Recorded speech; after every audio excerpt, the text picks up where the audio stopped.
दोस्तों फाल्गुन माह में होली आती है और होली के दूसरे दिन धुलैंडी होती है और होली के ठीक 7 दिन बाद शीतला सप्तमी और 8वें दिन शीतला अष्टमी का त्योहार मनाया जाता है, राइट। और तब तक चैत्र मास की शुरुआत भी हो जाती है और ठीक होली के 10वें दिन दशा माता का त्योहार होता है, जो कि हिंदू धर्म के सबसे महत्वपूर्ण त्योहारों में से एक है। होली के 10 दिन बाद यानी कि चैत्र कृष्ण पक्ष की 10वीं तिथि को दशा माता का व्रत करती है माताएं बहनें और दशा माता की पूजा भी करती हैं। इस बार दशा माता का त्योहार 27 मार्च रविवार को है। आइए जानते हैं दशा माता व्रत कथा, पूजा का शुभ मुहूर्त क्या रहेगा और पूजा विधि क्या रहेगी। अगर महिलाएं माताएं बहनें दशा माता की पूजा विधि विधान से करती हैं तो हिंदू धर्म के मान्यताओं के मुताबिक उनके घर की दशा अच्छी रहती है। दशा का मतलब यहाँ पर उनके घर की परिस्थितियाँ, उनके घर का भाग्य, उनके घर का किस्मत बहुत अच्छी रहती है दशा माता का व्रत करने पर। दशा माता माँ पार्वती का ही एक स्वरूप है। भगवान शिव शंकर भोलेनाथ की पत्नी माँ पार्वती ही दशा माँ का स्वरूप है। दशा माता का व्रत घर परिवार के बिगड़े ग्रहों की दिशा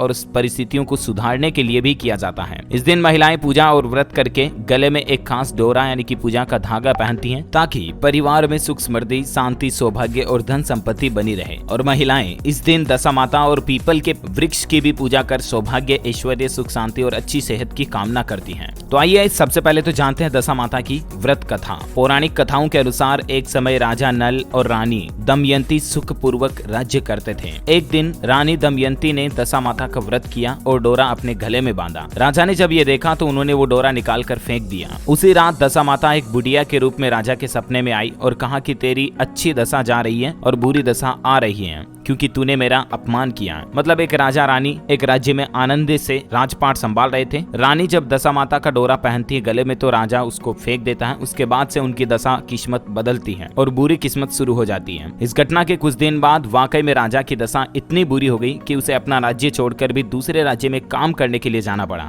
यानी कि देखिए आप, राजा से रंक बन गया। यहाँ तक कि उन पर चोरी का आरोप भी लग गया। एक दिन वन से गुजरते समय राजा नल को वही सपने में बुढ़िया दिखाई दी तो वे उसके चरणों में गिरकर क्षमा मांगने लगे और बोले कि माई मुझसे भूल हुई, क्षमा करो, मैं पत्नी सहित दशा माता का पूजन करूंगा, व्रत करूंगा। और बुढ़िया ने उन्हें क्षमा करते हुए दशा माता का पूजन करने की विधि बताई। चैत्र माह के कृष्ण पक्ष की 10वीं तिथि आने पर राजा रानी ने अपनी सामर्थ्य के अनुसार दशा माता का पूजन किया और दशा माता का डोरा गले में बांधा। इससे उनकी दशा सुधरी और राजा को पुनः अपना राज्य राजपाट वापस मिल गया। दशा माता की एक और कथा, आइए दूसरी कथा सुनते हैं। बहुत समय पहले की बात है। एक राजा था और राजा की 2 रानियां थी। बड़ी रानी के एक भी संतान नहीं थी, जबकि छोटी रानी के एक पुत्र था। इस वजह से राजा छोटी रानी और राजकुमार को बहुत प्यार करता था। इसके चलते बड़ी रानी के मन में ईर्ष्या पलने लगी। जलन की भावना इतनी बड़ी बढ़ गई कि बड़ी रानी ने राजकुमार के प्राण हरने की योजना बनाई। एक दिन राजकुमार खेलते खेलते जब बड़ी रानी के क्षेत्र में चला गया तो बड़ी रानी ने जलन के मारे छोटी रानी के बेटे व राजकुमार के गले में सांप डाल दिया। कहते हैं कि मारने वाले से बड़ा बचाने वाला होता है। बड़ी रानी को छोटी रानी की यह बात नहीं पता थी कि वह दशा माता का व्रत और पूजन आदि करती हैं। सांप बगैर कोई नुकसान पहुंचाए राजकुमार के गले से निकल कर चला गया। इसके बाद बड़ी रानी ने अपने व्यवहार को बदला। हर कोई को लगा कि बड़ी रानी सुधर गई है, लेकिन ये बड़ी रानी की दूसरी चाल थी। बड़ी रानी ने लड्डू में जहर मिलाकर राजकुमार को खिलाए, लेकिन फिर एक बार ये बात सिद्ध हो गई कि मारने वाले से बचाने वाला बड़ा होता है, क्योंकि राजकुमार की माँ यानी कि छोटी रानी दशा माता का व्रत करती थी और उसी के व्रत ने उसके राजकुमार के प्राण बचाए। जैसे ही राजकुमार ने लड्डू खाने के लिए मुंह खोला, दशा माता एक दासी का रूप बनकर आई और राजकुमार के सभी लड्डू छीन लिए। ऐसे में बड़ी रानी परेशान हो गई। इसके बाद जब राजकुमार बगीचे में खेलने गया तो बड़ी रानी ने राजकुमार को कुएं में धकेल दिया, लेकिन यहाँ भी दशा माता काम आई और दशा माता ने राजकुमार को बचा लिया। दोपहर होने तक जब राजकुमार लौटकर नहीं आए तो छोटी रानी को चिंता होने लगी। राजा व रानी अपने राजकुमार की याद में रोने लगे। इस बीच नगर में सभी को सूचना दी गई कि जो भी राजकुमार को तलाश कर लाएगा उसको पुरस्कार दिया जाएगा। तभी एक माँ भिखारी के रूप में राजा के दरबार में पहुंची और भिखारी के पास राजकुमार को देखकर छोटी रानी को गुस्सा आ गया। छोटी रानी ने गुस्से में ये सवाल किया कि तुमने ऐसा क्यों किया, मेरे सवाल का जवाब दो, नहीं तो तुम्हें कारागार में यानी कि जेल में डाल दिया जाएगा। इस पर माँ छोटी रानी को दर्शन देते हुए कहा कि मैं भिखारी नहीं हूँ, मैं तुम्हारी आराध्या देवी हूँ, यानी कि मैं तुम्हारी आराध्या दशा माता हूँ। माँ ने राजा को बताया कि किस तरह से बड़ी रानी ने अनेक उपाय किए व राजकुमार को मारने का प्रयास किया। इस पर छोटी रानी ने माँ के पैर पकड़ लिए और कहा कि जिस तरह की कृपा आपने मुझ पर की है, मैं चाहती हूँ कि आप सदा के लिए हमारे महल में निवास करें और जितनी भी माताएं बहनें इस दुनिया में दशा माता का व्रत करती हैं, उन सब पर भी आप अपनी कृपा ऐसे ही बनाए रखें। सभी सुहागन और पति व्रता महिलाओं माताओं बहनों के लिए दशा माता ने तभी कृपा आशीर्वाद दे दिया। तब छोटी रानी ने दशा माता को भोजन करवाया और कहा, तब दशा माता ने कहा कि शहर में ये बता दो कि जो भी चैत्र माह की कृष्ण पक्ष की 10वीं को मेरी पूजन करेगा, धागा गले में धारण करेगा, पीपल के पेड़ की 10 बार परिक्रमा करेगा, उसके व उसके परिवार के ऊपर पूरे वर्ष मेरी कृपा रहेगी। मेरी कृपा के बाद उस परिवार में बीमारी नहीं आएगी, धन धान्य की कमी नहीं होगी। और तब से लेकर आज तक दशा माता का व्रत हर एक माताएं बहनें करती आई है। तो ये दशा माता की 2 अलग अलग कथाएं हैं। आइए अब जानते हैं दोस्तों कि दशा माता व्रत का पूजा का शुभ मुहूर्त क्या रहेगा और पूजा की विधि क्या रहेगी। सबसे पहले बात करें पूजा विधि की, तो दशा माता व्रत के दिन मुख्यतः भगवान विष्णु के स्वरूप पीपल वृक्ष की पूजा की जाती है। इस दिन सौभाग्यवती महिलाएं कच्चे सूत का धागा 10 तार का डोरा बनाकर उसमें 10 गांठ भी लगाती हैं और पीपल वृक्ष की परिक्रमा करते हुए उसकी पूजा करती हैं। 10 परिक्रमा करनी चाहिए। पूजा करने के बाद वृक्ष के नीचे बैठकर नल दमयंती की कथा भी सुनती हैं। इसके बाद परिवार की सुख समृद्धि की कामना करते हुए डोरा गले में बांधती हैं। घर आकर द्वार के दोनों हल्दी कुमकुम के छापे लगाती हैं। इस दिन व्रत भी रखा जाता है और एक समय भोजन करती हैं। भोजन में नमक का प्रयोग नहीं किया जाता है। प्रयास करें कि दशा माता के पूरे दिन बाजार से कोई वस्तु ना खरीदें। जरूरत का सारा सामान एक दिन पहले ही लाकर रख दें, ऐसा माना जाता है ना। और दशा माता की पूजा आपको कब करनी चाहिए, शुभ मुहूर्त, तो मैं आपको बता दूं इस बार दशा माता 27 मार्च 2022 रविवार के दिन पड़ रही है और सर्वार्थ सिद्धि योग जो बन रहा वो प्रातः 6:28 से लेकर दोपहर 1:32 तक रहेगा। दोपहर बाद आप दशा माता की पूजा ना करें और करें अगर तो दिन का चौगड़िया देखकर ही करें। बाकी दोस्तों 6:28 यानी कि सुबह 6:30 बजे बाद आप 7:15 पूजा कर सकती हैं। बेहद अच्छा मुहूर्त रहेगा। 6:30 बाद आप कभी भी दशा माता की पूजा कर सकती हैं। ओके, दशा माता के लिए इस वीडियो को लाइक और शेयर जरूर करें और मुझे नीचे कमेंट करके बताइए दोस्तों कि आपको दोनों कहानियों में से अच्छी कौन सी लगी। हमारे चैनल DLS न्यूज को सब्सक्राइब करके बेल आइकॉन भी जरूर दबा दीजिएगा ताकि ऐसे ही काम की खबरें, महत्वपूर्ण इन्फॉर्मेशन आपको एस्ट्रोलॉजी, साइंस, ज्योतिष विज्ञान से संबंधित बातें आपके मोबाइल पर रोजाना मिलती रहेगी। जय दशा माता। दशा माँ की कृपा आप सब पर बनी रहे, हम सब की यही प्रार्थना है।